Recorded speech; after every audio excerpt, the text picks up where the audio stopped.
दिवाळीच्या दिवशी दिल्लीतील हवेची गुणवत्ता खालावली आहे। दिल्लीमध्ये 38 पैकी 34 ठिकाणी हवा अतिप्रदूषित असल्याची माहिती समोर आली आहे। दिल्लीची आजची हवा गुणवत्ता निर्देशांक हा 345 वर म्हणजे अत्यंत खराब हवेच्या श्रेणीमध्ये आहे। आणि याचाच आढावा घेतला आमचे प्रतिनिधी शिवाजी काळे यांनी। पाहूयात।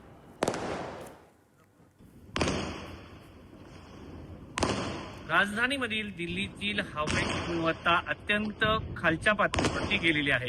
राजधानी दिल्लीमध्ये यंदाच्या वर्षी सर्वोच्च न्यायालयाने फटाक्यावरती ग्रीन फटाके वाजवण्याची परवानगी दिली होती। गेल्या वर्षी या संदर्भामध्ये कडक बंदी घालण्यात आली होती, मात्र विविध संस्थांनी या संदर्भामध्ये विनंती केल्यानंतर या ठिकाणी फटाके वाजवण्यास परवानगी देण्यात आली। मात्र मी सध्या ठिकाणी उभा आहे, परिसरामध्ये हवेची गुणवत्ता ही 400च्या वरती गेलेली आहे। साधारण 4 वाजता दर प्रत्येक अशा प्रकारे हवेची गुणवत्ता पाहिली जाते।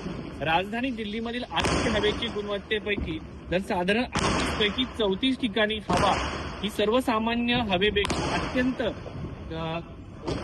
हवेच्या गुणवत्तेवरती जाऊन पोहोचलेली आहे। आणि आता तुम्ही पाहू शकता या ठिकाणी ग्रीन फटाके वाजवण्याची परवानगी न्यायालयाने दिली होती, मात्र जर आपण पाहिलं या परिसरामध्ये अत्यंत हवा प्रदूषित आहे। श्वास घ्यायला अक्षरशः त्रास पाहायला मिळतो। व्हिडिओ जर्नलिस्ट अनिल सह शिवाजी काळे, पुढारी न्यूज, दिल्ली।